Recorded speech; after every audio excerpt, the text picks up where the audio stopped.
Okay, we are live with Joey Temprile. Am I saying your last name? That was good. You're getting better every time. Am I really? Yeah. Thanks for the Bitaxes. You're very welcome. Love them. The whole office is now getting them. I set up Nick's. So if he wins, I think I just mentioned to you this, it goes to a wallet that I control because I'm a big brother and I need to make sure that we're monitoring that stuff. But the whole office is putting in an order. So the whole office is going to be getting a Bitaxe. I was just swarmed by your staff when I got here about Bitaxes. Everyone talking about Bitaxes. Because what are you doing? Are you pooling? When everyone figured out it's like a lottery ticket every 10 minutes, right. I think that's the selling fee. I'm sure you guys use that line when you talk about them with people. You don't even have, like for our audience, everyone knows. But yeah, I mean, this is the way. Like I said, you can get stuck. Listen, listener, viewer, you can get stuck behind a type 2 diabetic. You can get stuck behind a type 2 diabetic at the gas station, ripping off winter Gagnons for 20 minutes while you wait for your lottery ticket to cash, or you can get a Bitaxe from Solo Satoshi or one of these other vendors every 10 minutes, nothing to it. And can you hear it? Bitcoin mining is too loud. Can you hear it? It's silent. Silent. It's great. And the setup was I think it was about 10 minutes. It's quick now. So those units are USB compatible. They weren't USB compatible years ago. So now when you plugged it into your computer and set everything up, it's fairly simple. Okay, I didn't even plug it into my computer. You don't have to, but you can. Oh, okay. So I didn't even know. In the olden days, it was a lot harder. And I think still, like if you get an S9, which at this point is... It's got to be an 8-year-old unit, something like that. It's a much more difficult process. Oh, this was beautiful. Yeah. It's meant for the home miner. It's meant for the hobby miner. It's a great unit. They look kind of fancy. They're a conversation starter. I mean, it's funny. We're now redoing the whole office wall here to set these up. Look at your wall there. So like people who are listening and watching on News Channel 8, you can see Tom's got the block clock, the 2 miners, like the Bitcoin stuff. For all the knocks we get about being nerdy or whatever. It's awesome. And it's all well made. You know what's weird? We're all building a second monetary system, just decentralized, with a bunch of plebs running around having fun and laughing. I know. You know what I mean? I know. Like we're all just laughing. Yeah. But and I was talking about this the other day. It's like the Bitcoin network is becoming so strong that it's making me work for it. Yeah. Like I'm out here getting another miner to make it more secure in hopes that it rewards me with some block rewards. Yeah. You know what I mean? Like, it's actually like, I'm like, we've already come to the point where humans are working for the machine. Yeah. I'm like working for but the incentives are so strong. Can't beat it. Can't beat it. Can't beat it. And like when you think about the Bitaxe, compare that to, I don't know, like, it's funny when people say, when they talk about Bitcoin mining, right? It's like this black box to a lot of people, especially if you're not in Bitcoin. You really have no idea about like the difficulty adjustment or network decentralization, any of this stuff. On our show, we talk a lot about the dangers of corporate mining, like big box mining. Mm-hmm. You want more of this because you're not, Tom Karadza is not a forced seller to keep his miners on during a bear market. Right? You're not worried about the price of electricity for your miners, but the network's still decentralized. Now, I will be the first to admit that if we all end up running Bitaxes instead of warehouses of S21s, submerged in olive oil, or whatever the hell these guys are doing now, like that's a knock on the network short term. But I think longer term, there's something here. And I was just saying to these guys, Scott. I think so too. Well, you saw the excitement in the office. Yeah. And Scott, the guy who invented the Bitaxe, just came up with another board. Again, like we talked about this on our show, it must have been a month ago now. And the board basically is 9 Bitaxes on a unit that's probably 4 times as big, but still looks great. You get the 3D printed case, whatever. Awesome. It's great. So Bitaxe is an open source software for a miner. Is that what when I say Bitaxe, what am I saying? It's that open source code. That unit, that chip there, let's see that circuit board, a layman would call it, that's a Bitaxe. The software you can use anything. You can use Brains OS. You can use Axe OS, which it comes with. Okay. So the Axe OS is part of the Bitaxe software? No? Yeah. Okay. Yeah. It is. Yeah. And that allows, and the Axe OS is necessary because as I'm mining, I need some software. I need some intelligence to tell this chip what the heck to do. Yeah. So that's what the Axe software, the Axe OS is doing. Exactly. That chip only does one thing well. And the Axe OS is preloaded, obviously, onto this thing? It's not always. I think you can buy ones with it preloaded, but you should still be updating it every time. I did update it. Yeah, so that's really all it boils down to. And it's all open source, free. You can verify it. Nothing to it. No one's, to your point about working for the network, no one's paying for Axe OS. I love it. I told the whole team here, everyone plug them in, use the electricity. Yeah. Just go nuts with the Bitaxes. You're going to feel that pain if somebody wins. You might want a little bit back. We're having a big discussion. Are we all share? Like, what are we doing in here? Are we all share? So there's a big meeting on Friday where we're all having a little bit of a chat on, hey, wait a second. Are we all? I thought I was the only one going.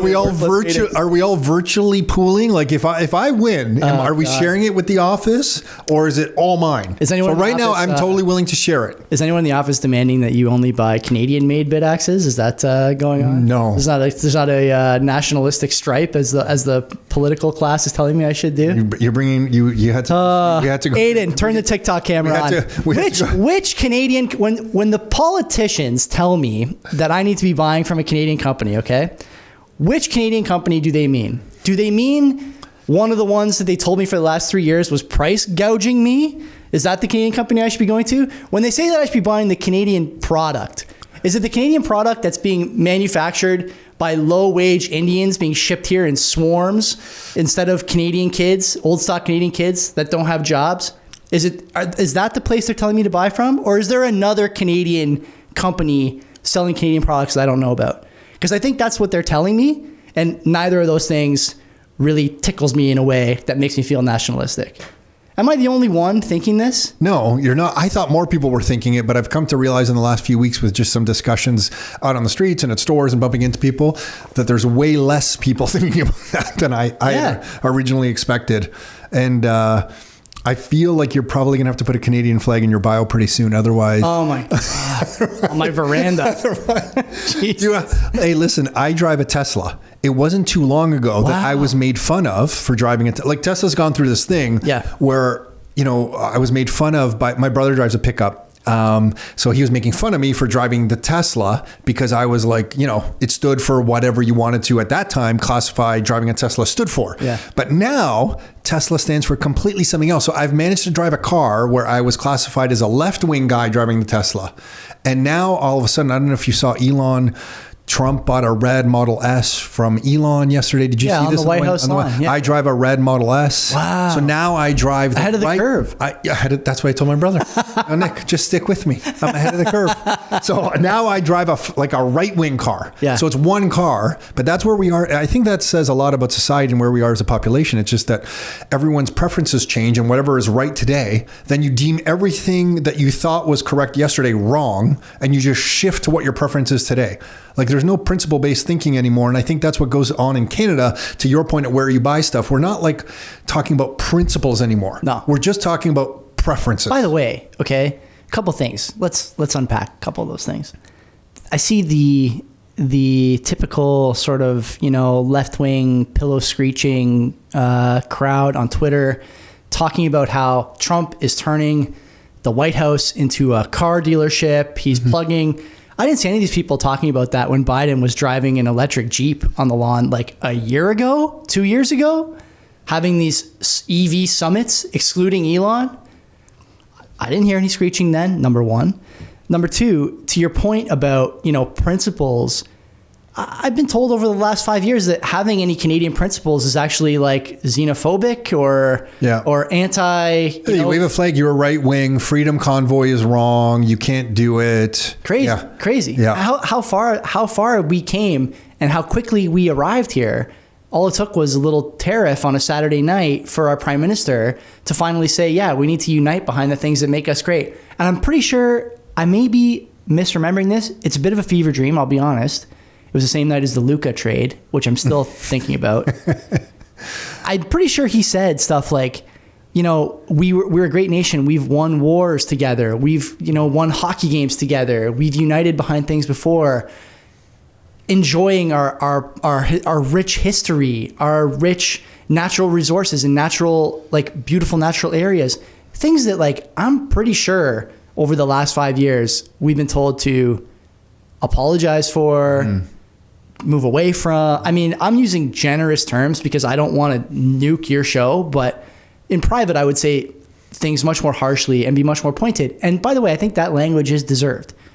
We've gone the wrong way in this country for a long time.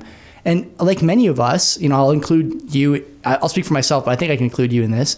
Many of us said along the way, there's going to be a price to pay for this down the road.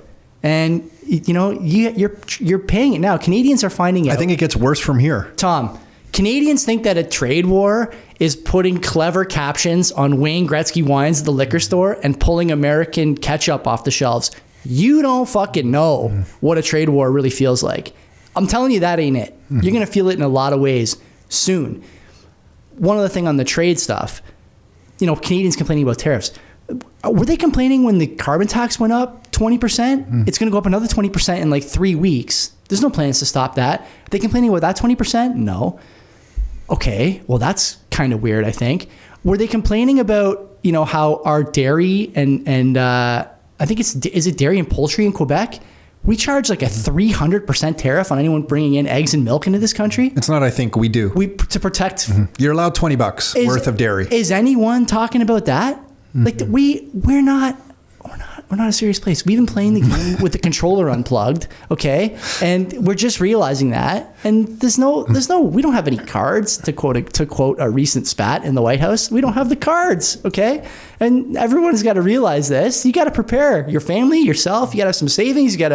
I once brought over $250 worth of butter. Long story. Yeah. I found this great Irish butter that I couldn't find here. Didn't know why. Didn't even know about these dairy tariffs. I come to the border. They're like, "What do you have?" I'm like, "Oh, I got some groceries." And they're like, "Oh, okay." And then for whatever reason, because I had a case of butter, I mumbled out. I guess I just wanted to get it. I don't know why, but I kind of said, "I got some butter." Like I mumbled it. Wow. And she was about to wave me on, but she said, "Sorry, what did you say?" And I'm like, "Oh, butter." She's like, "How much butter do you have?" So like I obviously made a big deal out of something I shouldn't have. Yeah. And I'm like, "Oh, I got like a case of it in the back." It was Kerrygold Irish butter. Pull over. The guy's like, "How?"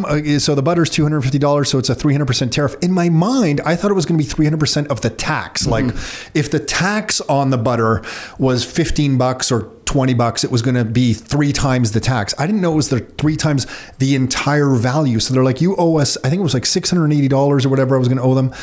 And so I went back because I wasn't going to pay the $680. I don't think at the time I could pay, probably. I went back to Wegmans. I returned the butter. And then I brought over my $20 that you're allowed. Hang on. You drove back across with the butter? I couldn't afford. What did you do? Did you throw it in reverse the border? Like what? No, they said you can't enter Canada with this butter. This is a true story. So this is how I learned about the dairy tariffs in Canada. So I went back. I know the whole thing is embarrassing, but I went back to Wegmans and I felt so bad. I'm like, "Sorry, can I return this butter?" And I explained the situation and they returned it. They were so gracious. Like I'm a forever supporter of Wegmans now, but then they threw it right in the garbage in front of my face. I'm like, "Oh my gosh, why did you throw that beautiful butter away?" And they're like, "Well, it's been out of the fridge. We can't put it back on the shelves. That's our policy." Oh my God. I'm like, "Oh my God." So I bought my $20 worth of butter, which was 3 bars, went across the border again. They're like, "Do you have anything?" And I'm like, "Yes, I have my legal allotment of $20 worth of dairy that I'm allowed to come across." So I know those tariffs exist in Canada. So it's nuts that this is like going on, and our government is telling us all the time the tariffs are this evil. It's unprecedented. It's unrelenting. It's unfair. It's unpatriotic. What about our relationship? Like we've been doing it, man. And don't get me started on like telcos, banks. Like, can you imagine if like we got, I don't know, any of these, like Sprint came over here and offered $30 cell phone plans. Yeah. In the States, people are paying nothing for. I know people who have U.S. plans. I've been thinking about this. In Canada, because they have a $30 a month U.S. Unlimited plan for North America. Yeah. So they have, I don't know how they got it, went into New York. I don't know exactly what they did, but they're roaming around here. Yeah. $30 a month U.S. unlimited, everything. Go figure. Voice, data. Go figure. Yeah, so it's kind of happening. The other thing that kind of freaked me out just yesterday, I think, is that Canada sometimes issues bonds in US dollars. And yesterday they came out and issued some more bonds in US dollars. And it's like both sides, whether you're on the left or the right, kind of claim victory in this world, because I thought it was just going to be the conservative side that would say, "Hey, listen, Canadians work for Canadian dollars, but our own government can't raise money from foreigners issuing Canadian denominated debt, so we have to offer it in US dollars." Right. So it's kind of embarrassing. Like I looked at it as like, "Oh, that's kind of embarrassing." But I didn't know the liberal side of the argument was, "Look how smart we are." Did you see this? It was like, "Look how intelligent our new government is." Like Carney just came in for like 48 hours. Virginia. He's issuing our debt in US dollars. It's showing that Canada's so intelligent that we can raise money no matter what is going on in the world. So let's sell our US treasuries. We'll raise some new money as Canadian bonds denominated in US dollars. So it's just, we live in a world where every side thinks they're right. You can very rarely have a discussion. And who pays the price if they're wrong? And the price is that the Canadian dollar in 10 years is going to be a lot lower than it is today. And people who are in Canada will look to take their Disney cruise or take their family into Florida and just wander, or US or in a Caribbean, whatever they're doing. And they're going to look and see how expensive it is. And they're going to be blindsided. Because if you're in your 30s now, you are so busy having kids, paying rent, trying to maybe buy a house if you at all can, that 10 years goes by like this. And you're going to wake up in 10 years and the purchasing power of the Canadian dollar is going to be demolished. But inside Canada, it's kind of deceiving because your standard of living will go down. But relative to the US or other parts of the world, it'll go down faster. But in here, you kind of will be able to survive. Do you think that though? Like part of the thing I think about Canada's sort of medium to long-term future, and actually you can sort of see this now. There's so many people in Canada who are on what I would call and what's broadly called fixed income, right? Whether it's pensions or government transfer payments for any number of things. You're on disability, you're retired, or whatever, right? We don't make anything here. And so the thing that people need to remember, especially because I hate to say this, but the sort of boomer vote skews sort of wildly to the left these days. You only have that option of the fixed income payment to cover your expenses. I'm telling you, listener, viewer, it does not cover inflation. Okay, you're losing on that. If you also start losing on exchange and then add tariffs to that equation and carbon taxes to that equation, and your standard of living is going to drop precipitously. It's already dropped a little bit, and I think you and I both agree on this. It drops sort of by design, thanks to currency debasement, things like this. But the speed that it could drop if we continue down this path will give a lot of people reason to be upset. People who would otherwise be enjoying their golden years. You want to spend your 60s and 70s wondering if you need to get a second job instead of retiring? Like, I can't retire from my job and I need to start working one shift a week at Tim Hortons. If they'll hire me, they probably won't. But like these are the things that people need to start thinking about, because those dollars are fixed.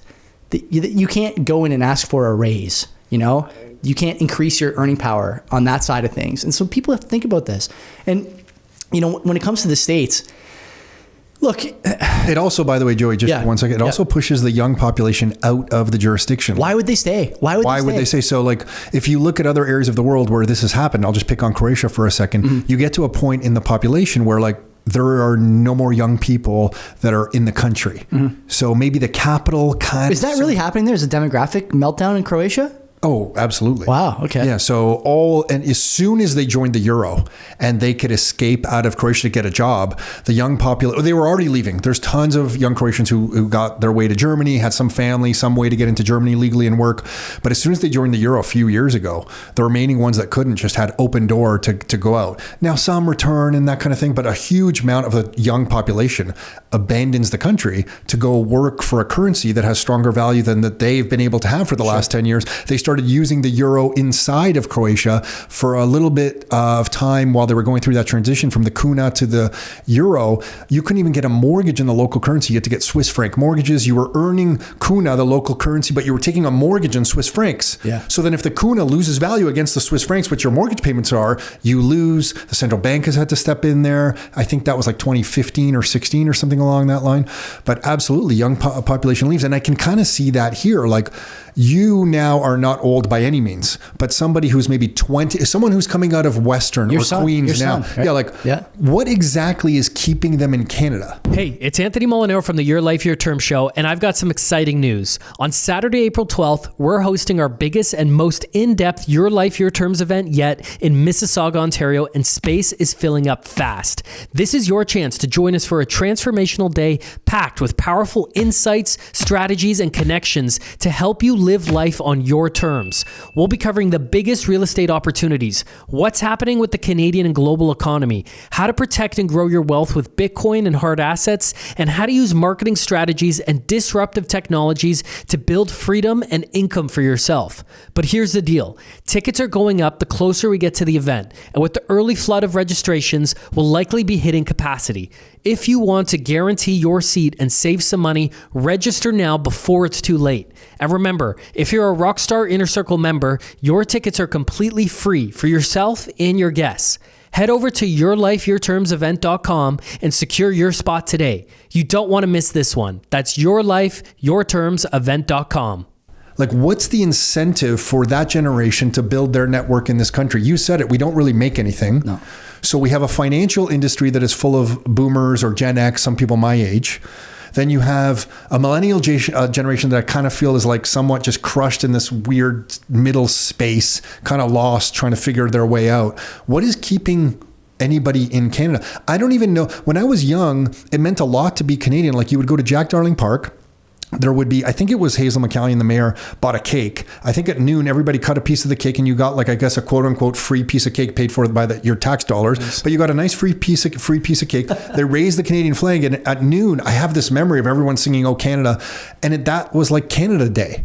And I feel like, if you can't point to anything, at least I could point to that. Like, what did it mean to be Canadian? Well, on July 1st, we would all go to the park. We would all kind of celebrate Canada, have a piece of cake, and sing "Oh, Canada." If you did nothing else, which my parents were immigrants to this country and grateful to be here, didn't really know what it maybe meant to be, have a Canadian heritage for generations. But at least on Canada Day, you would go and celebrate Canada. Now, I feel like in the last 10 years, that's been removed. Like, I don't really know any parks that have cake and celebrate Canada and raise the Canadian flag, like a basic thing. And I could be wrong. I'm willing to be wrong on that. You're not wrong. And I just feel like I don't see it. No, it's funny. Like, I can actually think back to being in my 20s and going to Downsview Park on Canada Day to see the hip. Like, that's about as Canada as it gets, right? But now, I mean, I don't know. It could be because I've aged out of that kind of thing. But the other part of me, again, like, I hate to pin this on immigrant populations because they're doing what the incentives drove them to do. But there's a case to be made that we've overdone it here, and the assimilation that we used to get and the Canadian values we used to share with people who wanted to come here, we just don't have the capacity to share them. And we're seeing the results now. What that looks like in 10 or 20 years, I don't know. We'll find out. But for the time being, certainly there's definitely been like a deficiency in what you and I would call like Great Canadiana or whatever, right? From 30, 40 years ago. The thing about like the 51st state thing, it seems to be rubbing a lot of people the wrong way in Canada. And I just, like, at this point, honestly, if you're under 40, it's funny, every time I do a show now, I'm like, I have to say under 40 because I'm almost 40. But if you were under 40, let's say, what does Canada mean to you as an individual? The last, how do you define it right now? To your point, right? Like, how do you, everything I do is like, we're an American culture, right? You could argue it's like a Christian values nation. That's an American staple, I think, Euro-American staple. All the athletics and popular culture comes from the States. We don't export anything the other way. I mean, at this point, and I got into an argument about this with Rich Diaz, actually, on our show about a month ago. He's making the economic case. And I'm saying I think that's secondary. Culturally, we're already the 51st state, and that's the hard part. The easy part is convincing people to adopt the currency, that 69 cents or whatever the Canadian dollar is now. And I outlined this scenario for them that I've seen other places, but my favorite scenario is basically if the US says to you, if you're a university graduate under 30 and you want to move to the States, we will match your savings, whether it's in your stock market, in your bank account, whatever, 1-to-1 with US dollars, one-time offer. It's good for 2 years. Who's staying? If you lose 20% of your under 25 population, all university grads, the demographic bomb, the fuse is lit. And then it's only a matter of time until you get to erase that borderline and you're absorbed because everything else has already kind of happened. And some of your listeners and viewers may disagree with that.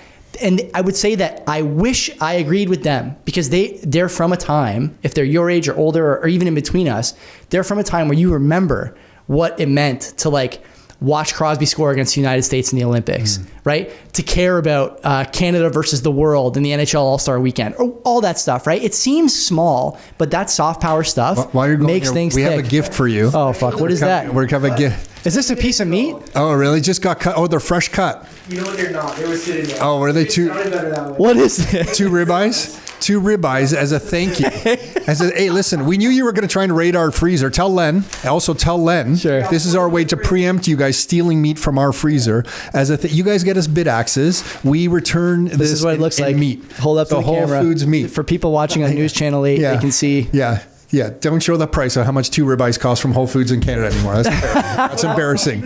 Yeah.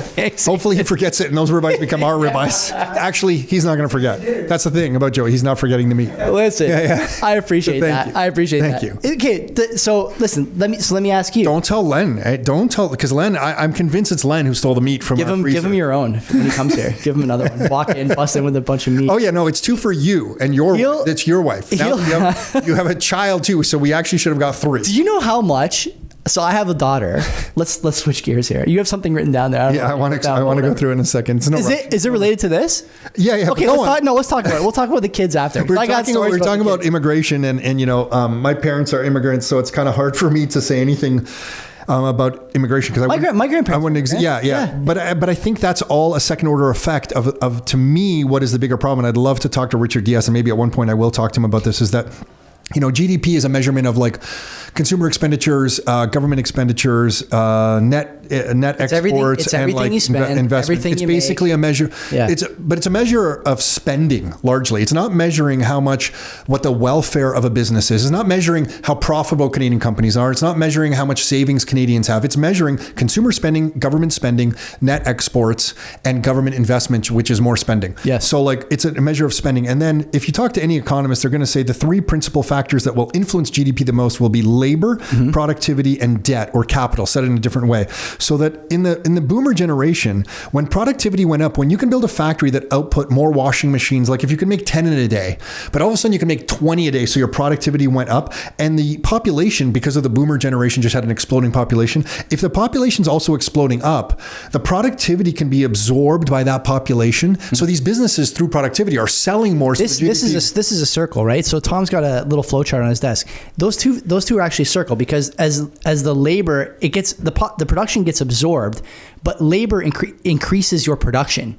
Used to anyways, right? So production was actually linked to those population growth. So that circle used to work very well. And then the debt would increase because of all of this required more capital. Yep. So you took on more debt, it all increased. But if you look in the last 20 years, the demographics in this country, especially around the population and the labor force has been decreasing, which to me is a reason why like liberals or the Democrats in the US are very pro reducing the standard of immigration that Canada used to have, because we used to have a points-based system that we were a very difficult place to get into, and we got like the best immigrants with the best education and bringing in some cash. But now the labor force in this country, through the demographics in this country, have really dropped. People should be familiar with something called TEER, TEER, 4 and 5 immigrants, which the government is looking to import steady.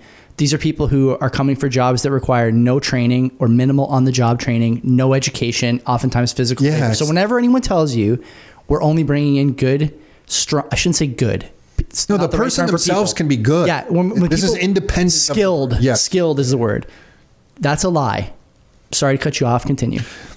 So because the labor force or the population growth in this country is coming down now, not going up. Remember, that's a big factor of one of the 3, labor, productivity, and debt growth, that influence GDP.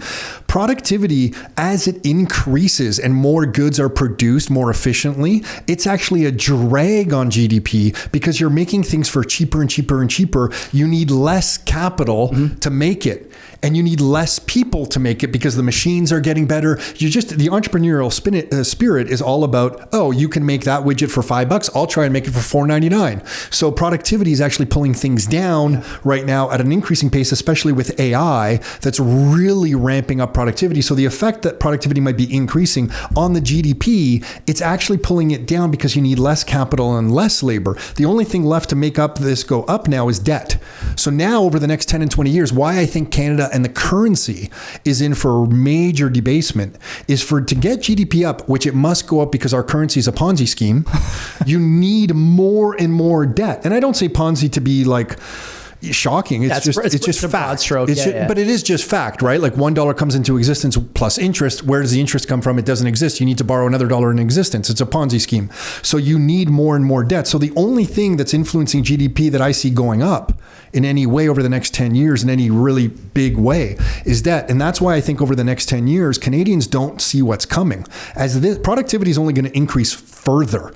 When AI merges with robotics in like 5 to 10 years, like what did our productivity productivity gain is going to look like. And then what, you're going to fix it by just jamming random people in here for no specific reason? How many widgets need to be delivered same day to get the GDP to a level that looks like growth? Yeah. Is the question. So your only fix is UBI. This is why, to me, in this country, Jeff Booth and Floyd Marinescu, odd bedfellows, but they're speaking from the same gospel on this subject for sure.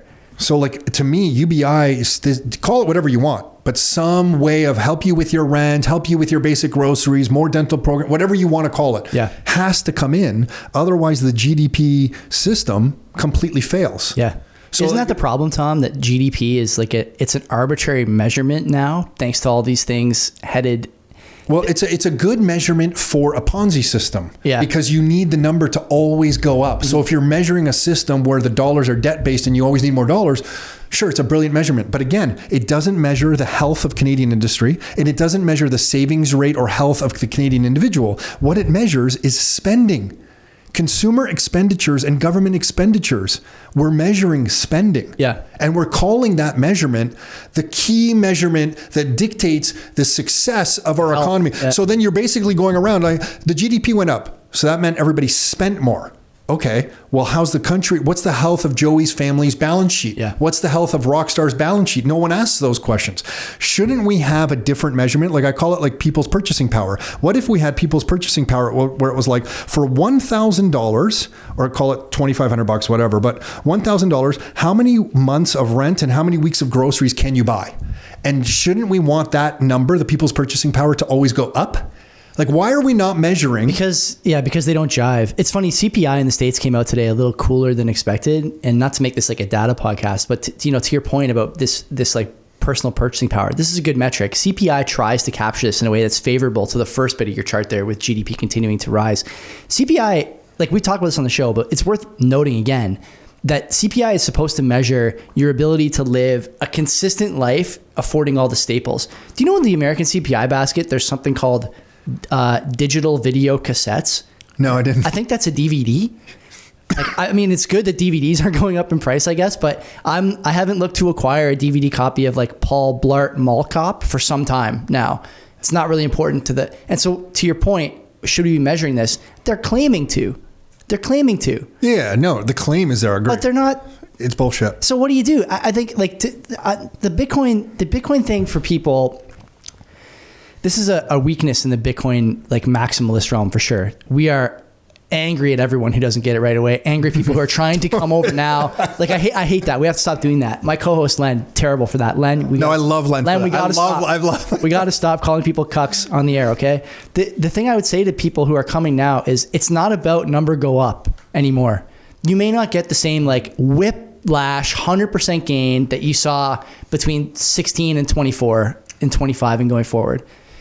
But at the very least, as long as the end goal for nation state economists is GDP up, Bitcoin will outpace it. This is the apex vehicle for outpacing every other attempt to keep you down everywhere else in the economy, whether it's suppressing, what does Jeff say? What is the term he uses? I forget.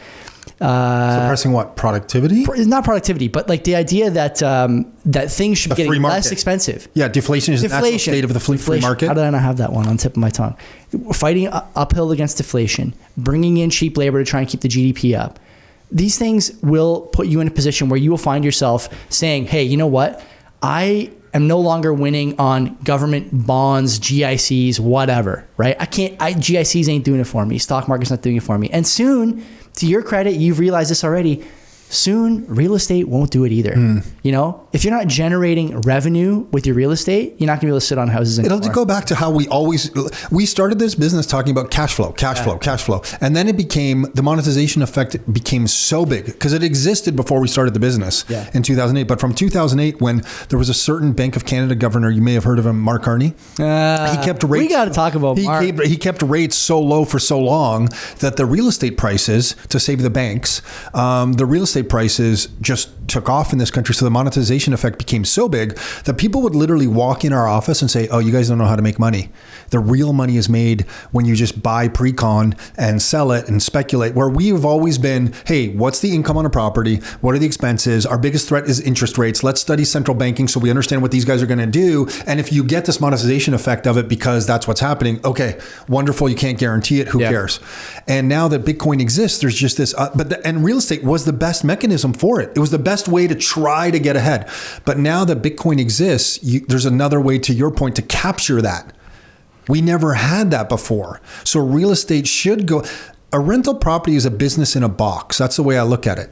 It should go back to what are the income, what are the expenses, and then entrepreneurs all over the world should work really hard to make that more and more valuable to the tenants who are renting. So they all compete to offer better housing for the lowest price. But we haven't had to do that because you just buy a property, goes up in price. There's no incentive for landlords and then in Ontario, you have rent controls. Yeah. So if you do get it with a big mortgage or rental property, the rent control actually prevents the landlord. If the costs around the property are going up between 7 and 10% a year, but the rent can only go up 1.3% a year or whatever it is, the landlord literally can't get enough new income in after 5 or 6 years of this compounding to keep the upkeep of the property.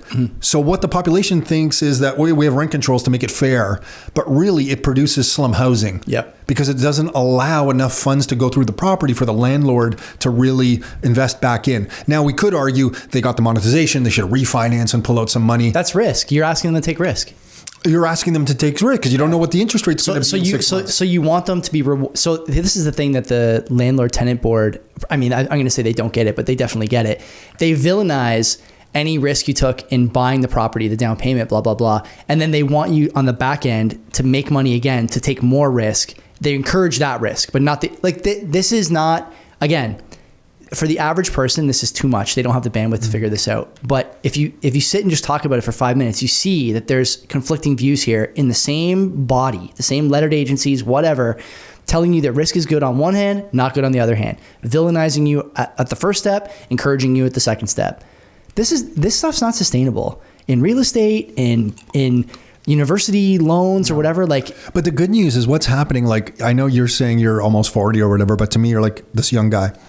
To me, what's happening is that I think I was telling Anthony this in our office, and you may have heard me say this before, is like, you to me represent the Italian guy who came to Toronto and bought farmland in Erin Mills, like in the 1960s, when everybody laughed and said, "Oh my God, Erin Mills!" There's nothing there. Where, like, I have to see cows. When I drive out of Toronto, I see cows for half an hour before I get to your land in Erin Mills. And then eventually the city gets built out, and these Italian guys who were buying these land, they were actually Italian guys who owned like all of Erin Mills out there. When they sell that land to build a mall and a hospital and stuff, the next thing you know, it's their name on the wing of the hospital expansion because they had all this property that became very valuable. They just happened to sit on it.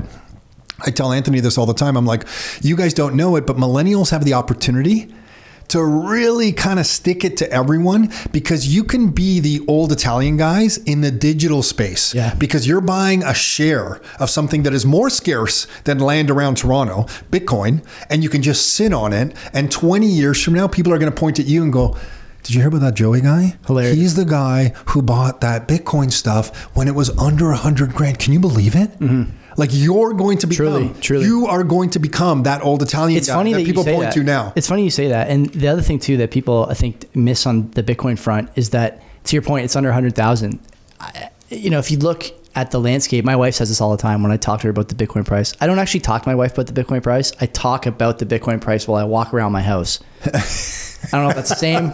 She understands. No, that's different. That's completely different. Sometimes she responds. We're all the other same. times she doesn't. Doesn't matter. And so, like, when I'm walking around talking about it, I always say, like, people don't understand that the U.S. just started a reserve. There's no more regulatory burden. There's no more cloudiness about confiscation or legality, or there's other countries that are buying this stuff. The IMF is trying to cut the head off El Salvador in no small part because of the Bitcoin thing. Like, if you don't get it now, I can't help you. But if you think 80 or 100 or 110, whatever it peaked at months ago, if you think that's a high number, just wait 5 years just wait until the city starts to build in your direction and you already have a little bit of land there. Because it's coming. I think it's coming. You're starting to see more and more little things, that my buddies you used to talk about when the price was 15,000. Well, when you sell, you're gonna have to pay taxes. Well, how many in the last like 2 months, I think including Coinbase, a few monsters have introduced these like collateral lending services. Yeah, Cantor Fitzgerald, I think. Cantor just started one today or yesterday. Yeah. Do you think, again, people who've listened to my show will have heard this before. Do you think Cantor Fitzgerald goes into the room with the government and negotiates for an outcome? Or do you think they go into the room with the outcome, slide it across the table and say, thanks for the coffee. See you guys in 6 months. I expect this to be legislated into, especially like, now into when the reality. CEO, whatever, is the Commerce Secretary. Lutnick. Yeah. Like, what are we talking about here? No, it's so obvious. Do you think this guy, you could say what you want about corruption in government and all this stuff. I wouldn't disagree with you, but you can't, this is something millennials have to learn, okay? Stop Elon posting on your Instagram account about how Teslas are cars for Nazis. Stop. Start living in and playing within the rules and field you see in front of you, not the one you wish was in front of you. Because you're going to spend a long time wishing for this to change, and it's not going to change the way you think. Yeah, it's funny. You're making me think of something that I always thought about Bitcoin as something that like a switch would flick and it would be like, oh, Bitcoin won. But now I realize it was something Jeff Booth always said, like it's a lifeboat or a life raft to like this other system. And now I can see it. And somehow the Bitaxes really solidified for me is that when we turned these Bitaxes on here, and then everyone in the office kind of got excited and it's like, I want a Bitax too. And I'm just looking around the ages of everybody saying this to me. And I'm like, oh my gosh, like they're all around my age, right? Yeah, there's all these people in their 30s who are building out because they're all getting Bitaxes and multiple of them run their own nodes now. They're all into Bitcoin. That you have that the Indian fella there whose name I don't know. He's on top of it. He's on it. Like Keith's the best. Importing his own chips or trying to. Yeah. Like this is the thing. He's on it. Like people once you go deep into Bitcoin, there's no coming back. No, Keith, he's all in. He's all in. So my point is that there's this other system being built out by all us plebs in a decentralized fashion, and the transition is happening. Like. And I can see it because if you've been in Bitcoin for more than 4 years, you can see your purchasing power increase finally. So when you first start with Bitcoin, you get like $100 and you're like, oh, I don't really know. Like, oh, it went down to $80 and you're just, you're like, immediately it went down, right? Like, but then after time, maybe you got 1,000, maybe you got 2,000, maybe you're lucky enough to build up 5,000, maybe $10,000. And then you hold it for 4 years and your $10,000 isn't $10,000. It's now $18,000. Yeah. It's $28,000. And you sit back and you're like, my purchasing power is actually going up. So you're owning this asset and you're part of the network that's building out miners and running nodes. And it's like, I get it. There is this other system and it's not a switch that's going to be flicked in 5 years. Bitcoin's winning now. It's just some people have taken the life raft early and other people are waiting for the last life raft. Some people are going to miss the life raft. So it's like multiple life raft are leaving one system. Some people just got in on it a little bit earlier than others. Yeah. And I can see now, I'm like, oh my gosh, it's there's not a moment. When I was trying to tell people there'll be a moment, but no, it's happening just right now. Signposts along the way. Yeah. Yeah. And for me, I think for whatever reason, it was the Bitaxes. Like I already kind of knew this stuff but that really solidified it for me. When you see this little dinky thing, you plug it in and you realize like, okay, yeah. Another one won a block like 2 days ago or a week ago. They win blocks all the time. Do you know what that tells you?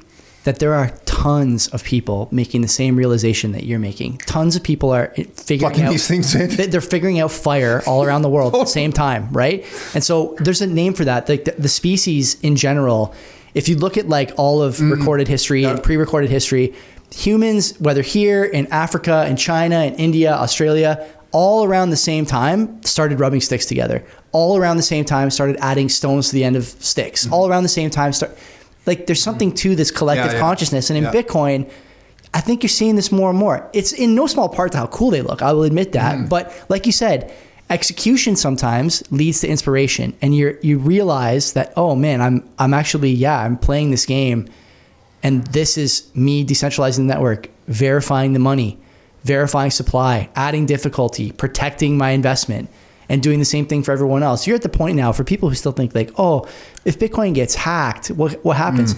Bitcoin's at the point now where we're so past that. Yeah. Well, the thing is, like, Bitcoin's at the point now where if you figured out a way to hack it, and if you're a Bitcoiner and you figured out how to hack it, you're gonna pass that along to the dev team, and they'll figure, like, you're past that now. all these things are in the rear view. The tailwinds are significant, and the Bitaxes, to your point, it's just one little nice piece, another conversation starter at your house. Like, we've been mining at my place for, I don't know, 5 months, 6 months, something like that. Cool. Like my wife doesn't know that there's a miner. She can't hear it. She knows there's one running. She watched me toil for an hour to set it up because I'm not that good at that stuff, but it was easy even for me. But like, in a year, 2 years, when I show her like, yeah, we've been doing this the whole time. So when I tell you that there's mining going on in the house, like this is what it's doing. It's protecting the network. It's blah, blah, blah. The next time the price hits some significant landmark and she remembers to ask me about like how much we have or something. Yeah. And by the way, too, the other thing about like the whole holding your own keys, holding your own Bitcoin, that translates to so many other things in your life, right? So you don't want to be in a position where you're relying on somebody else for your success, whether it's at work, your physical fitness, your relationship, or your money. There's not many other things that do that. I was talking to Brent and Mark, your buddies, on Two Stewards maybe a week or two ago. And I said to them that the one thing... You went to their place in Hamilton? I went to their place in Stony Creek, yeah. Awesome. Nice spot. Nice little garage. Better than my place. Better than this place, too. I don't know what we're doing. We got to up our game here. But anyway, they got a new wall coming. They got a new wall coming. They got more gear. They got more gear. They got everything. They got a nice setup. And so, I was talking to them, and I was saying Bitcoin and religion get one thing right. That when Tom tells me that I should start buying Bitcoin or think about buying Bitcoin, it's not going to pump his bags, okay? When the priest tells me that I should think about saying a few Hail Marys on a Saturday night, given what I did the night before, he doesn't increase, he's not cutting down his purgatory time, okay? He's doing it because he thinks it's the right thing to do. He knows what it did for him, and he thinks it might do that for me. That's what Bitcoiners are doing for non-coiners too, in a way that you just don't see anywhere else. You don't see it in government, the police. All while being vilified. Yeah. Somehow I'm selfish or I'm destroying the environment or whatever. Like, I'm sick of these people. It doesn't matter anymore. But I think more and more people are coming around to this. Like, man, you were right. And now for a lot of people, you have that 5-year time horizon or 5 years of history to look back on. If you're a 2020 or a lot of 2020 Bitcoiners, thanks to COVID, right? If you're a 2020 Bitcoiner, you're in your friend group. How did their lives get better since 2020 compared to yours? How did their physical fitness? How did their financial situation? Did they get a nicer house? Did they move? Did they start a family? Did they buy a new car? Which new car did they get? Did they get a Prius or did they get a Tesla? Did they get, you know what I mean? Like, there's a lot of things here at play, and it's no longer just a stroke of luck. It's 5 years to look back on. And 5 years of compounding good decisions, 5 years of compounding habit changes, 5 years of compounding, good conversations, podcasts, right? All these things. And people now, it's hard to argue that this is, even for the most hysterical naysayer, it's hard to argue that this is a flash in the pan, both in terms of its stability and sort of steadfastness as an asset, but also in its effect on people's lives. How many people get into Bitcoin and wind up worse off in 5 years? How many? Zero financially, but I would argue in other places it's also zero. It seems to act as some kind of turning point in people's lives, and really makes you kind of think. And I'm just thinking, I can't remember when you guys started your podcast. 2020, 2021, 2020, 21. I'm just extrapolating out from 2025, 5 years from now. I'm like, 2030. Wow, what kind of impact will you guys have had on the community, and where will you guys be yourselves in your own lives? And if you think about it, it's kind of really exciting, because if you just compound your impact on, on people now, man, 5 years from now, things get really kind of interesting. The price of Bitcoin will be different. The world is going to be different. You guys are just going to be bigger, better, stronger. You're seeing things like dominoes fall all around the world. We probably spoke on this show over the last, few years. I think I've been on the show a handful of times now, 4 or 5 times. There was one time we try to actually block you sometimes, but then where we are, and you'll just walk in. Well, you just walk in and you hit record. Keep leaving snow in the parking lot. You'll never see me again. The thing I would say about the last 5 years is that there's been a lot of, I always say, signposts about the way that the government and sort of extra governmental powers view your money. Freeland famously during COVID said they want to unlock the savings of Canadians. It's this stale potential investment in the economy. Ursula von der Leyen just saying the same thing right now. Same thing. Christine Lagarde yesterday or 2 days ago talking about the European CBDC. They want to launch in October this year. Like these people are so out of touch. Like, do you think?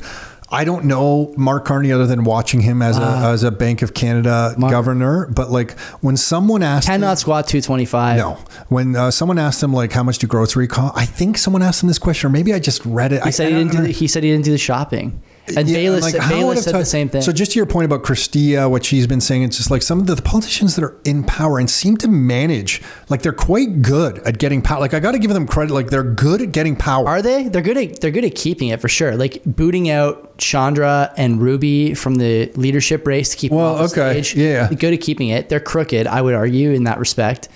But how out of touch they are with the average Canadian just kind of continues to baffle my mind. It's like, remember the Netflix comment or the Disney Plus comment? Cancel Disney Plus. You can make it work if you just cancel Disney Plus. I have to cancel Disney Plus 100 fucking times to make it work. I only have one subscription. And then I don't know how much truth there is to this, but I think they were getting, it's like £30,000 or $60,000 Canadian equivalent to get housing in England. That was Carney's wife. Yeah, complaining about that it wasn't enough. Yes. And I'm like, these people taking time out from her Molly trips in a field with Ghislaine Maxwell to complain about not being able to find a place on $60,000 or £30,000 a month as the spouse of the Bank of England governor is a level of detachment never before seen. It's never imagined. It's an all-time high. Yeah. You know, we've not revisited that all-time high since then. Carney's a dangerous guy. I don't use that term often, but he's a dangerous guy. And I'm going to tell you why I think that, and you tell me what you think. Carney is a guy who celebrated wins where he didn't have any. He celebrated them with the Bank of Canada in 2008, had a pretty easy road because we weren't quite as exposed to the US real estate market, still managed, I would argue, to fuck it up in a way that has cost us now for almost 20 years in terms of the monetization of real estate and the rate nightmare that Tiff has found himself in. You can agree or disagree with Tiff. You can think he's competent, not competent, whatever. It doesn't matter to me. But this is what I would say. Then he celebrates his wins during the Brexit crisis. The Bank of Canada governor should never be talking about Brexit. Had to make comments because this guy is at his heart a globalist type, post-national state type, doesn't like borders, doesn't like any movement, free movement of capital, doesn't like anything that takes control away from him, takes a lever of control away from him. Had to make a comment there, was wrong about that. Then he ends up running Brookfield. Brookfield famously moved their operation to the United States very recently. And I don't know if you saw this, but during the election campaign, specifically during the debates, Brookfield delayed their reporting, their quarterly reporting. Oh, we're not releasing. We're going to delay it for, I think it was 20 days or something. You know how many times Brookfield's delayed? None that I can find. But they delayed this one because probably in that reporting, they talk about the rationale and who was at the table for the decision to move that organization to another jurisdiction. Okay, so this guy's doing all this stuff. At the same time, he's talking about things like, well, we need to put a price on carbon no matter what. Mm-hmm. He can't explain, even to someone like Rosie Barton, who is pitching him like slow underhand balls across the plate. He cannot come up with a good explanation about how people in Canada, consumers, are not going to pay these tariffs or these carbon taxes, I should say. Oh, we're going to put it on producers. Given more than 30 seconds to talk, he always stumbles and says something that proves he's disconnected. Talking to CTV a little while ago, well, we're going to put tariffs on steel. When was the last time you went out and bought steel? Every day, you fucking moron. Every day, I'm in something using insane. Okay? Every day, I'm doing this stuff, number one. Then we should talk about his wife, Diana Fox Carney, okay? Diana Fox Carney is not going to be teaching classes on how to live a fulfilled life and writing books about how to go through a happy divorce like Sophie Trudeau was. I'll tell you that right now, okay? Sophie Trudeau was a background figure during her husband's ministerial run, whatever the term is. You never heard from her, really. She was there on camera, raising their family. Good for her, I guess.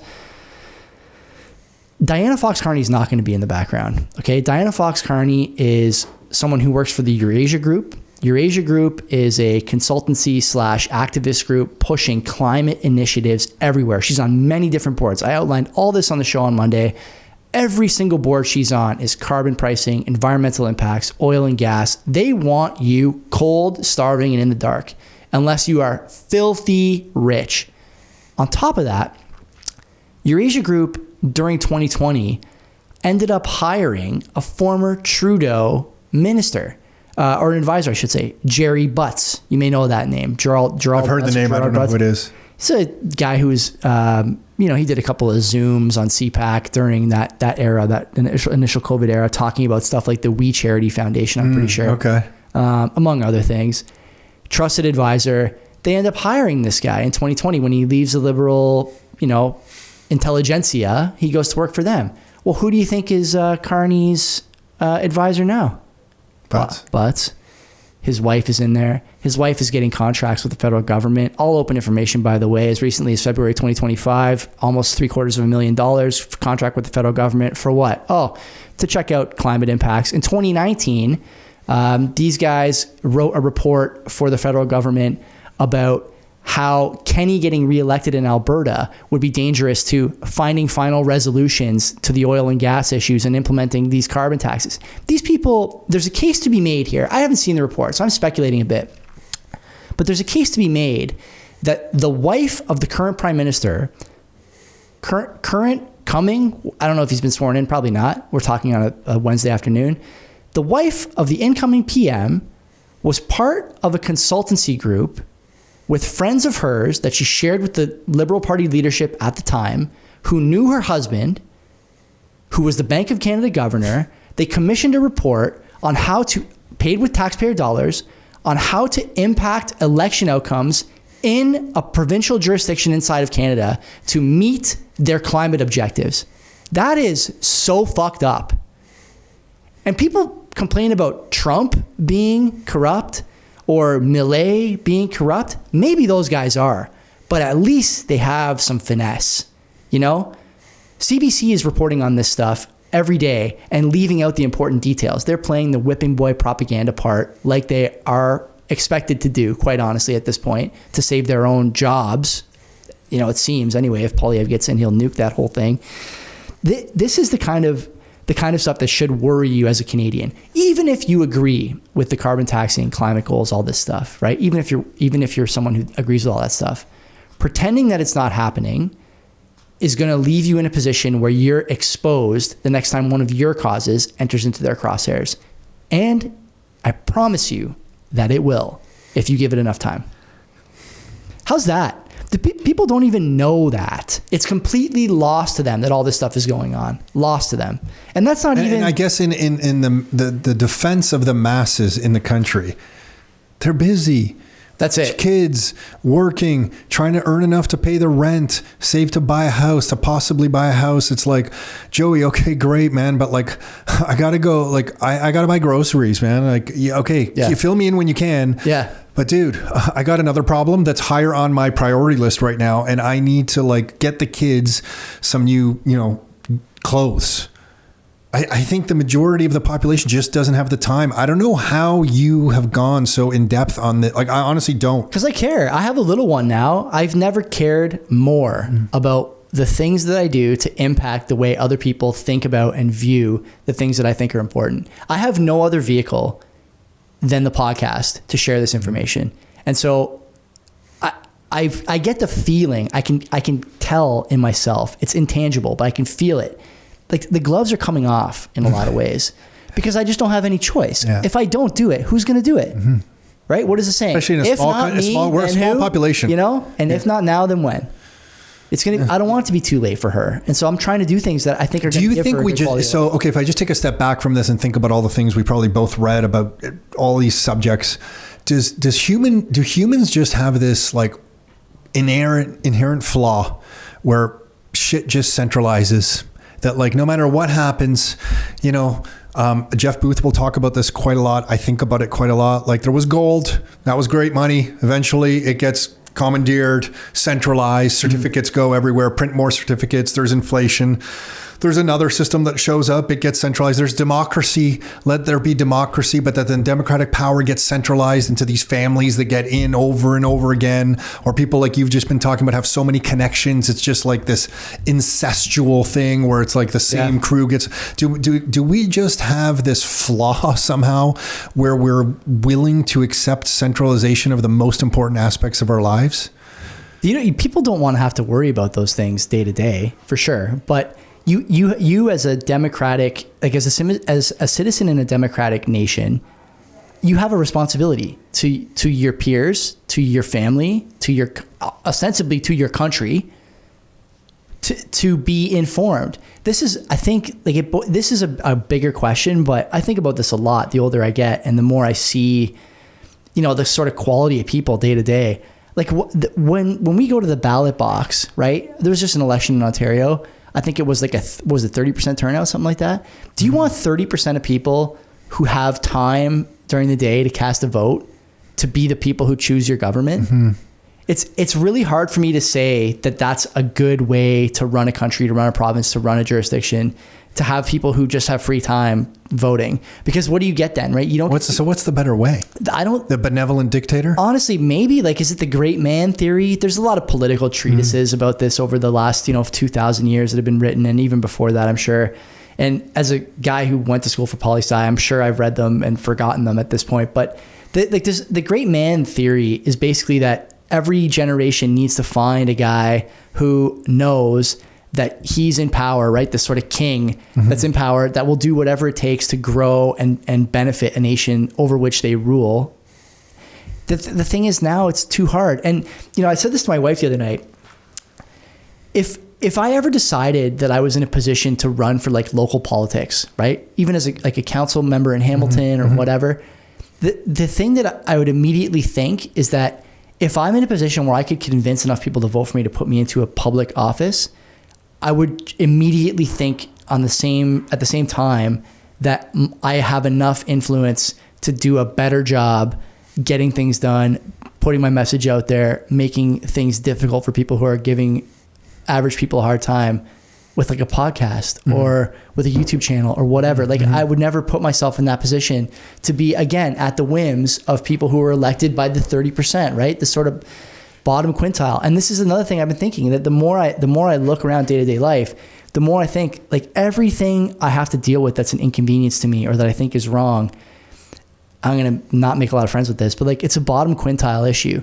Everything from fucking speed bumps in my neighborhood to this stupid carbon tax thing. It's all bottom quintile. If you can convince the dumbest quarter of the population to think that something is a legitimate cause and needs to be done, it's going to be because they're afraid that the same bottom quintile is going to go too fast in the school zone or is going to, not stop at a stop sign or whatever. At some point we have to start talking about this, because if you keep letting populations just blow up everywhere and not have quality education, not have quality nuclear families, you're going to run into problems, because the society that you and me think or other people are living in is not the one they're living in. I don't know where you live. I know, in Dundas where I am, it's a quiet, small community. There's no issues. But as soon as I venture into Hamilton, it's a different story, and that's Hamilton is my hometown. It brings me no joy to say this, but if you keep letting that bottom quintile govern you at the ballot box, govern you, day to day in traffic, at schools, PTAs, all these things. I'm thinking now about my daughter's education. I may do Montessori or something. I don't know. I cannot risk having to take on another full-time job when she gets home from school, telling her that everything the teacher told her was wrong. We didn't grow up with that. Seems like a real thing. It is a real thing. It is a real thing. And a lot of parents... It's always been there, but it's definitely more prevalent now and maybe more of a concern. Aiden's 23, something like that. So when he went to school, if he came home with a letter from a teacher that said he was being a dickhead, you didn't say, we're going to see that teacher. No. We'll see about that. Yeah. I bet you the teacher... In grade 1, the teacher pinned a letter to me, saying, I guess I was disturbing the class during a movie in grade 1 with my friend Omar. and they pinned it to me, and I had to walk home with a note pinned to my. Incredible. Can you imagine doing that? Incredible. Like in grade one, I walked all the way with the note pinned to my chest, and I'll never forget go to jail for my that. dad's face when he saw it. Holy crap!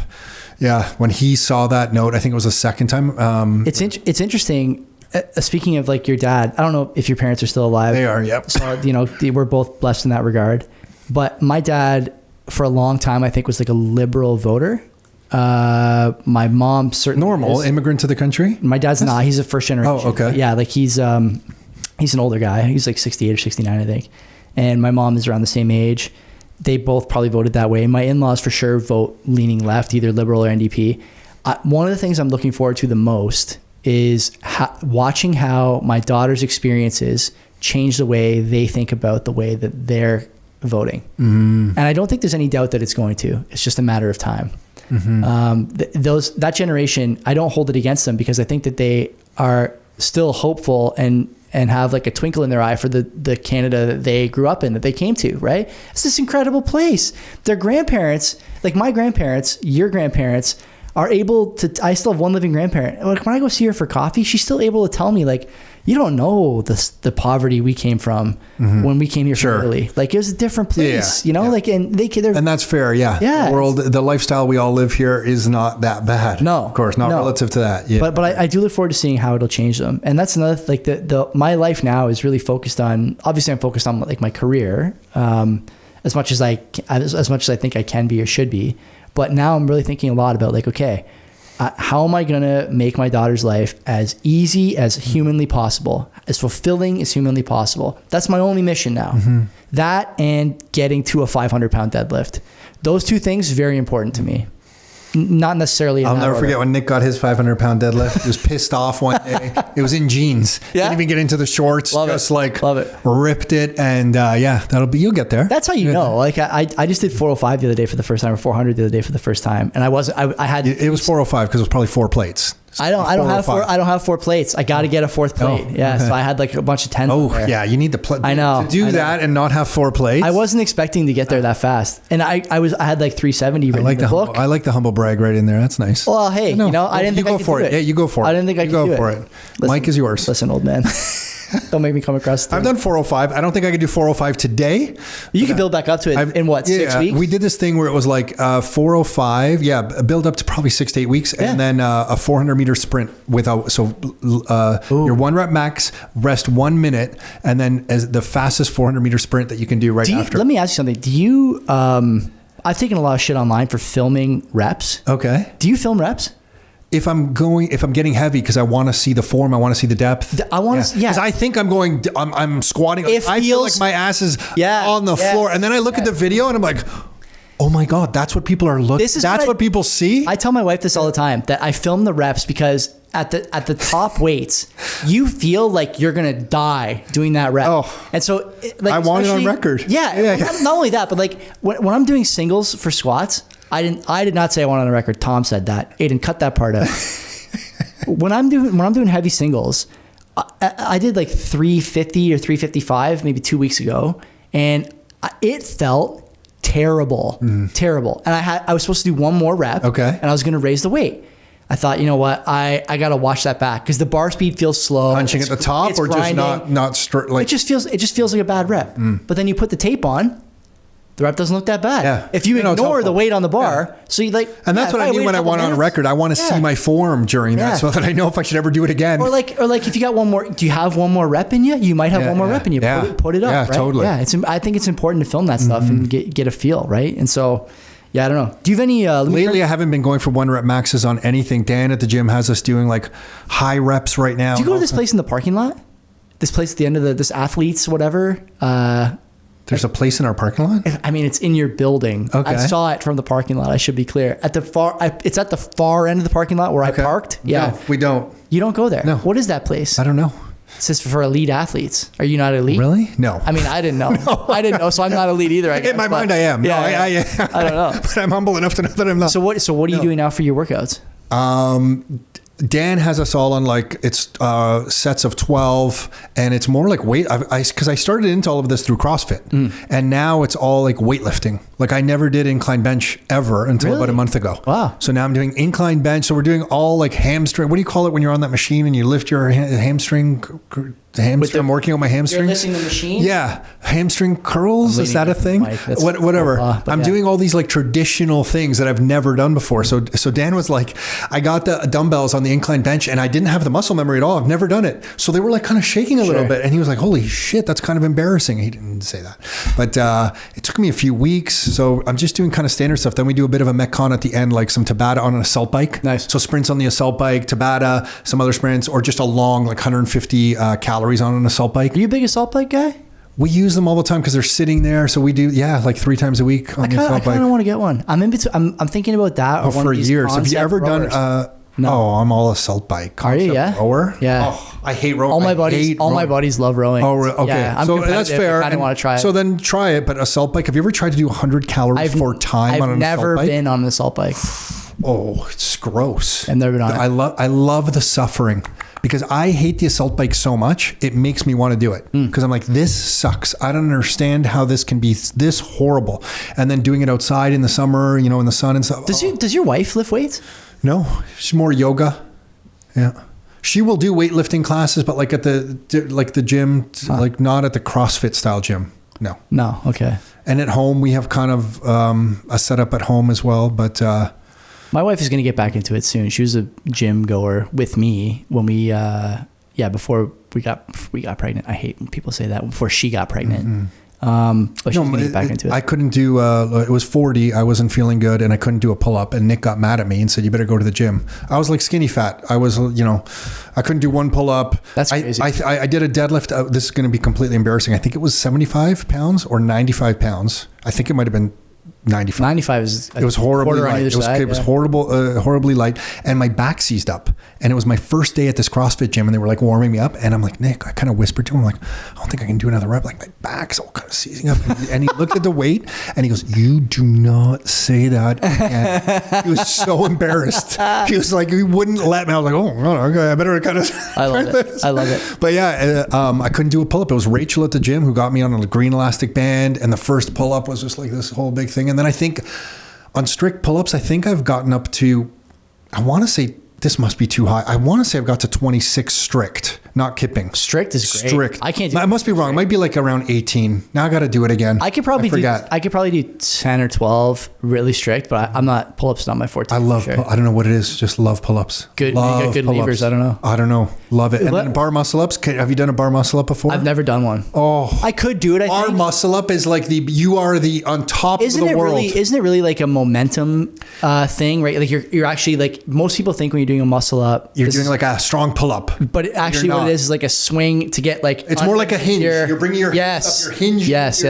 And then you're at the top of the bar and you just bring yourself to the top of the bar. Yeah. It's the most satisfying movement. So ring muscle ups, have you done those before? So I did like 12 weeks of training to do a strict ring muscle up. So from a dead hang. 3 months for a ring muscle up.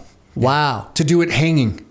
Like not momentum. I did maybe have a little kip. I mean, just a little. That's still pretty good. Oh, so great. Yeah. You know how great you feel at the top on the rings? God. Oh. What are you doing in that training? What are you, like, you're doing a lot of dips? It was just progressions. They have this thing. Yeah. No, it wasn't so much dips. It was, I actually forget the programming. I'm trying to think, like for a muscle up, he had a machine there that you put these things on and kind of get the movement, because it's really a different movement. Yeah. But with momentum, you can do a bar muscle up. Right, I'm sure you just don't know the motion. It would take me time to learn that. We've bro coached so many people at the gym. Mm-hmm. Like Dan turns away because like our form is all wrong. You have to come one day and I'll bro coach you to a bar muscle up. I'm ready. Whenever I come to your gym, we're going to record it and we'll see how much juice I got. A couple of guys who are past their prime. I'm a weightlifter now. I don't do CrossFit. So yeah. Have you ever done? So do you do cleans, right? I never do them. I came in here last time. You will cleans are the best movement. I can't do them. You can. I've never tried. Never been coached how to do them. Oh my God, it's the best movement in the world. That's what everybody says. The 5x5 Bible is squats, deadlifts, bench press, overhead press, and cleans. Is it? Okay. Yes. And I've never done the cleans. There is something so satisfying about cleaning up a decent weight and getting it up onto your shoulders. Oh my God, you will love it. It's just like a bit of a deadlift with kind of like a shrug at the end. Yeah. And then it's more just getting under the weight. Yeah, jump a little bit, right? Yeah, like I can't do it. Good content for audio here. I can't do it. This is great. No, it's coming up, and then as you get here, you actually are trying to float the bar. And then you float the bar, and then you get under. See, that last bit there is the hard part for me. It's just muscle memory. Do you need like those weightlifting shoes? They help. You don't need them, no? But they help. For sure they help. Yeah. I got to think about all this There's stuff. no ego you just use whatever you want. The nice thing about some of the, like Dan's gym or Radix, they're like, there's just no ego. Everyone's just trying to help each other. It's great. Cleans you must do. I'm ready. Cleans. I mean, maybe in the summer I'll come down and we'll you're designed for, you got to work out with Nick. Sure, whatever. Well, yeah. I shouldn't say that. He doesn't want to work out with anybody. I don't like it either. Let's finish on this. I'm going to turn the mic toward you here. What parenting advice would you give me as a new parent? I have a young daughter, 4 months old, bowling ball, absolute brick, 99th percentile, everything. What would you tell me? I guess I guess there's just two things come to mind. The first is to build the habit of saving really, because I didn't have that in my life. So I came out of school with OSAP loans and credit cards maxed out and like debt and nothing, scraping together some money, try to buy our first rental property and all that kind of stuff. So to me, it was really important with that bias or that history to teach my kids that every dollar that came into their life, birthday party, whatever they got it, they started with jars. One jar was labeled savings and the other jar was spending. And at first, when they were young, it was 80% went into savings. So like they would just have a jar. So it was much more cash based back then. But if they got like $10, $50, $100, 80%, and I would help them with it, had to go into the savings jar. So they could see it and they knew the habit was money comes into their life and they save some of it. Then the 20% goes in the spending jar and they can blow it. We can go to the convenience store. You want to blow that 20% on gumballs? You blow it. Blow it. You don't have to ask permission. It is your money. Yeah. To teach them, if they blow it on day one and get all the gumballs at the convenience store, then it's gone until the next time they get money. But it's there. It's teaching them to manage that 20%. What was the framework for the saving side? Like saving for a certain item or okay, then forever? It became, so then as the jar built up some money, so let's say you get up to like $100 or $250 or $500, then at that time it was silver coins and gold. I'm an old gold guy, right? So it was silver coins and eventually gold to save the longer term savings. But the percentage would change so that if they wanted a new bike or my daughter wanted a MacBook, so that was a really, really expensive thing. So we started a new jar. And by the time she was like 9, when she wanted that, her percentages were down to, I think, 65% or 70% on saving and 30% spending. Well, out of the 30% spending, she could have another jar. She labeled it MacBook. And then from her spending, because the savings was not to be touched on anything. Savings. Okay. That was fuck you money. Yeah. That was, no one's going to fuck around with my life. I get to live where I want to live. I get to live how I want to live. Leave me alone. That's that money. You never touch it. But the other money, another jar would pop up. For Aiden, it was a bike. He wanted a bike. So out of his, when he went to like 50-50, because I kept reducing it down from 80% as they needed more money. Sure. So when it was 50% of the money could be another jar, and we would take 25% of the 50% that was spending money and put it into the bike. For my daughter, it would be like the MacBook Air. Yeah. And it took her over a year to save up for that. Longer, I think. I think it was maybe almost 2 years. Do you know how? She still talks about so that. Fulfilling. She's turning 19 this month. She still talks about that. And now in their lives, it's just habitual. Yeah. Anytime money comes into their life, the first thought is, okay, well, how much is going to my savings account? So now they have that as a habit. That's like the money side, very simple. But now they just think, you save first. That is the first thing you do. And then what's left, you get to spend. You get to do anything you want with it. The other thing I would share is that I wanted my kids, and I still want that for my kids, to be resourceful, resilient, and to think critically. So I didn't care about the lessons at university where like, I didn't know what was going to be taught in macroeconomics fucking at university. But I wanted them to be resourceful and to be resilient under stress and to think critically. So if I could get them to, if a problem comes up and mom and dad aren't available, well, what were the 3 things that you found you could do to solve that problem? Can you tell me about them? Let's chat this out. And then to be resilient under stress in a stressful situation. Are you able to handle a little stress and not kind of get freaked out by it? That's good advice. And then because I know here at Rockstar, when we are trying, like the best people that come and work with us, they're just resourceful. Like if something comes up and they just don't sit and wait for me and Nick to have the answer, they like figure out the answer. Right. Yeah. And then you want resilient people. And then the last thing of all that is I wanted their communication skills to be top notch, both written and verbal. So if they could do presentations, I used to pay, I don't know, I think I've shared this before. I used to pay Aiden to read books. Nice. And my daughter. And then they would give me a presentation back because I wanted, as their father, I wanted certain information at different stages in their life in their brain. So I'm like, hey, you read this book by the end of summer or the end of the next 2 weeks, I'll pay you this much, but you have to give me a presentation back. So I'm selfishly getting them the information into their brain, but then I'm trying to teach them presentation skills by giving them the information back. That is huge. So I paid, and I know people sometimes when I share that, that's a little controversial because they're like, well, people should figure it out themselves. I'm like, no, fuck Kids that. don't figure anything out themselves. I am the dad. Yeah. I want this information in that brain. I'm deciding this because they're my children. If the way I'm going to do it is pay them, so be it. I know they take the money, and what's the first thing they're going to do with the money? Save it. So it kind of works out. So those are some of the first things that come to mind. I don't know if anything there is That's good advice. I don't know if I told you this, but my daughter is just rolling around in her own shit right now. So it would have been nice to get something a little more topical for the current stage of her life. No, that's you know what? That's okay. I'll remember that. Let me see if I can remember that for 20 years. That's just survive. What you're at is just survive. You get sleep. Listen, I want to say something to you that we have. On April 12th, we have an event with a bunch of Bitcoiners coming out. I don't know. You have a young family now. I don't know if you can come out on Saturday, April 12th. I'll be there. But I have another thing that I'm proposing for you is that after the event, we're going to have an hour and a half networking session. Yeah. So I don't know if it's going to fit with your schedule, with your daughter and everything, but I want to try to get at least one of the two guys, yourself or Len, ideally both of you, to stick around afterwards to network. And I know that's not really your cup of tea. It is. I don't mind it. Len hates it. I know Len hates it, but he's always so gracious and wants to help us out with the event. So I know he's going to be there. So maybe I can trick him into sticking around afterwards. Francis is going to be there from Bull Bitcoin. How often is Francis up here? I just talked to him a little while ago. Richard Diaz is going to be presenting at the event. I think you know that. I know. BTC Sessions. Ben Perrin is going to be. Leon Vancouver. I don't know if you know Leon. I don't know Leon. Leon's from Germany, a Bitcoin real estate guy who is putting Bitcoin into their real estate development projects. And he's talking about how it's helping them with the maintenance on long-term properties because as the Bitcoin, if you put 10% allocation of a $5 or $10 million real estate project, over time, when the roof or windows need to be done, you're not freaking out anymore and trying to raise rents on everybody. The Bitcoin has appreciated. So it's allowing you to build better properties and have the funds to take care of those properties. So he's coming to share his calculations for how they're marrying real estate development projects with Bitcoin together. So, and then we have some good real estate stuff happening at the same time. Mike's going to be talking about like the latest on how some guys are surviving in real estate on all different strategies. Building sixplexes with laneway houses in Toronto is a big thing right now. So taking one lot and turning it into a sixplex, all with individual entries with a laneway house at the back.